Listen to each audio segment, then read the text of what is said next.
Assalamualaikum warahmatullahi wabarakatuh. Alhamdulillah, walhamdulillah, summa alhamdulillahi rabbil alamin. Wassalatu wassalamu ala asrafil anbiya'i wal mursalin wa ala alihi wa ashabihi ajma'in, amma ba'du. Halo anak-anak, gimana kabarnya hari ini? Mudah-mudahan kalian semua di rumah sehat walafiat. Jangan lupa ya untuk senantiasa menjaga protokol kesehatan. Mungkin hari ini kita masih sama seperti dengan minggu kemarin, yaitu masih membahas materi mengenai mari mengaji dan mengkaji Quran Surat Al-Hujurat ayat 13 dan hadis tentang keragaman. Jadi mohon disimak baik-baik ya. Nah, sebelumnya marilah kita berdoa bersama-sama.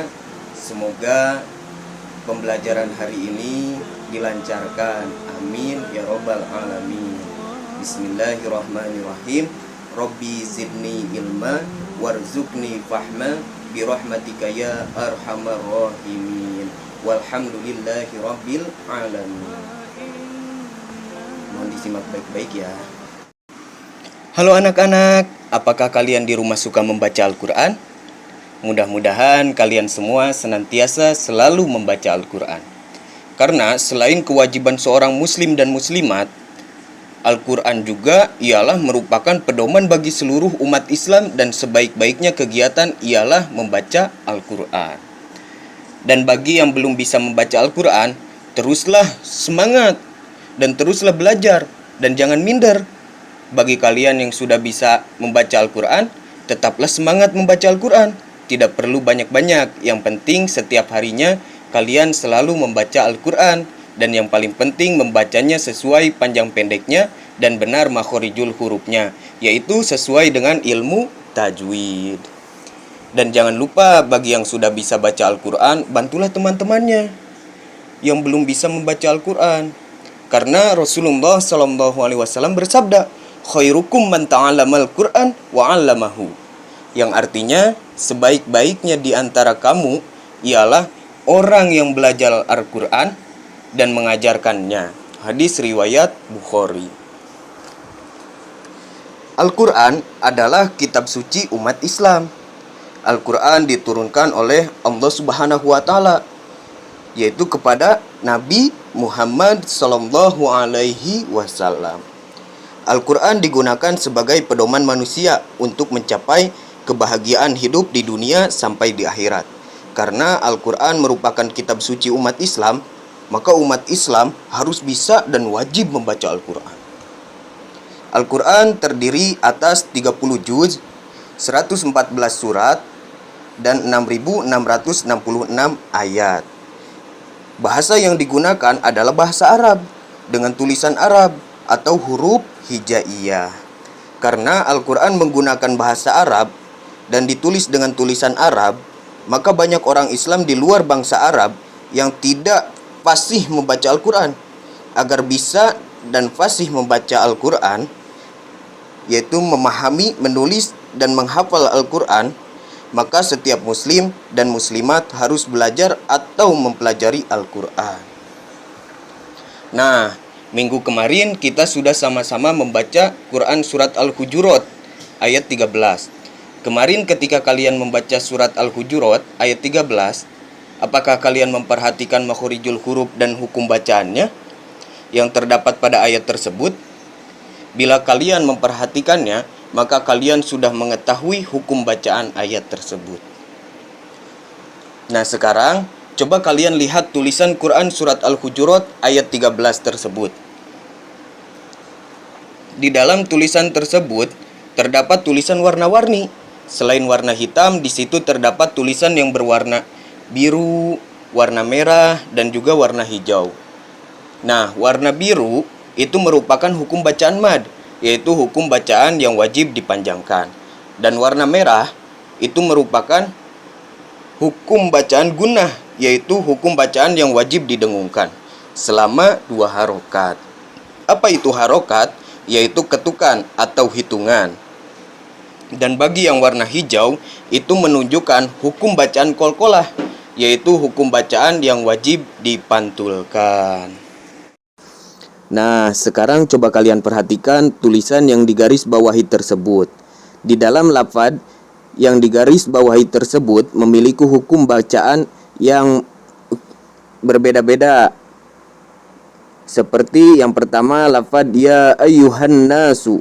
Nah, di dalam lafaz tersebut ada dua hukum bacaan.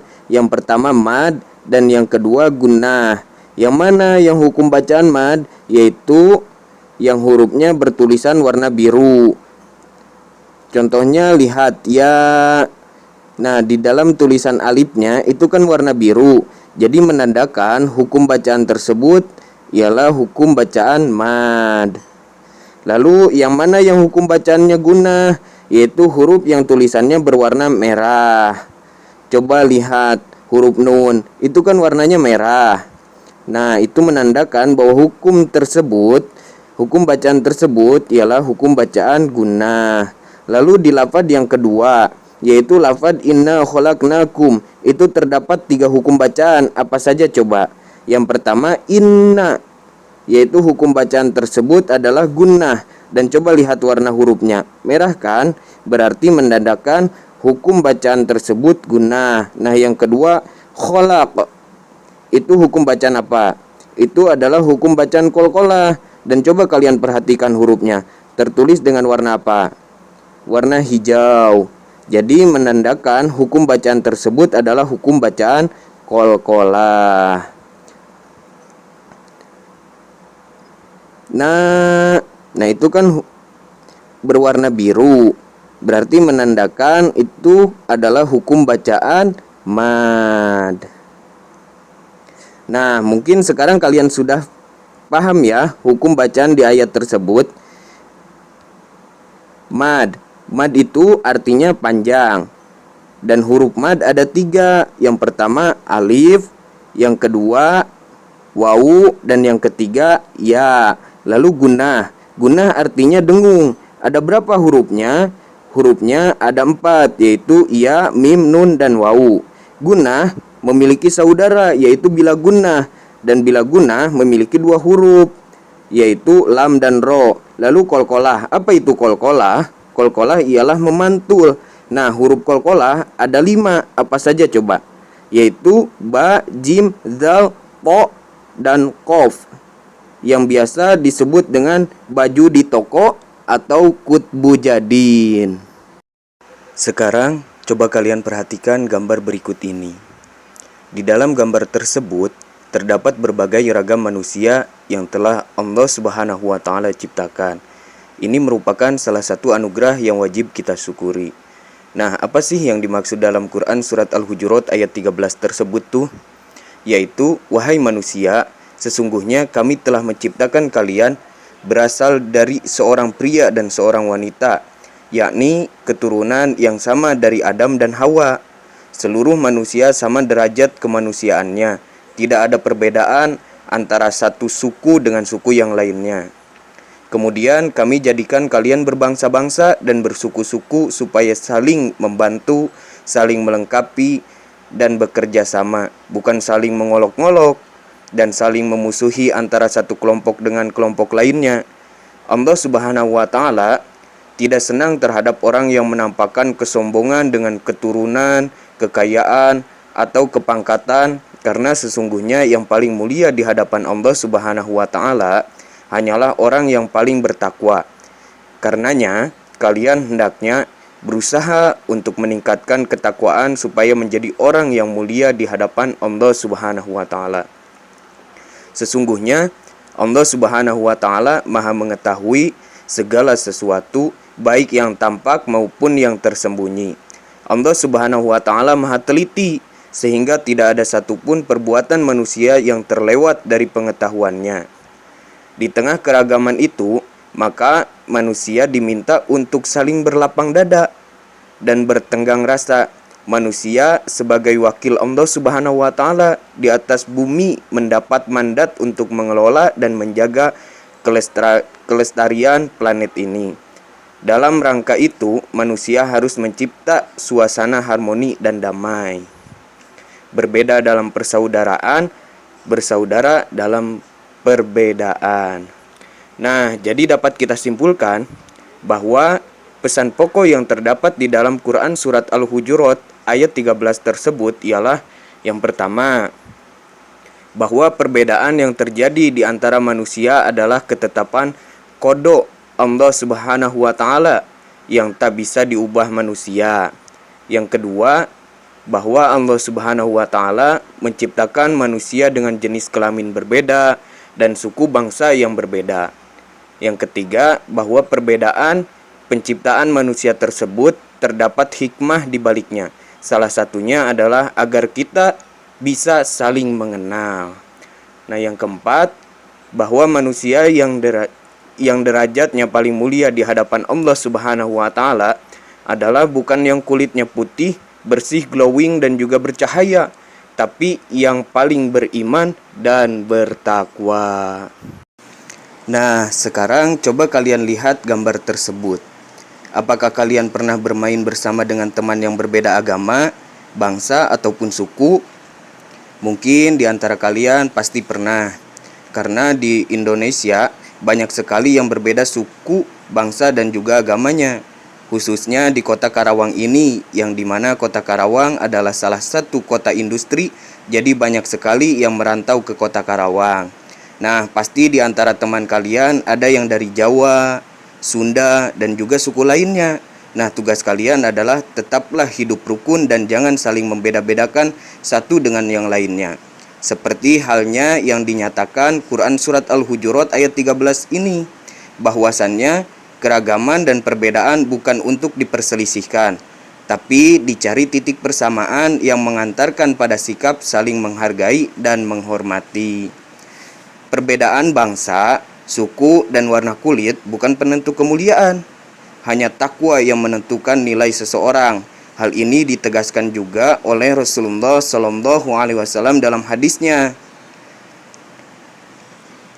Hadatsani man sami'a khutbata Rasulillahi sallallahu alaihi wasallam fi wasati ayyami tasriq.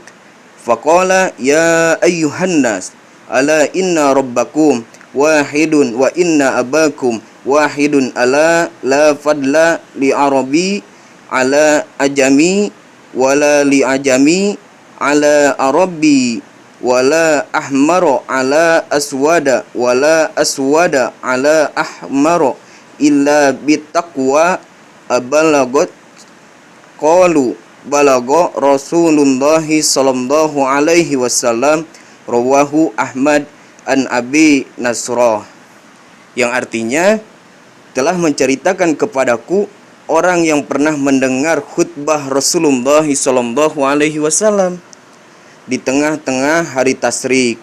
Beliau bersabda, wahai sekalian manusia, Rob kalian satu dan ayah kalian satu, maksudnya Nabi Adam.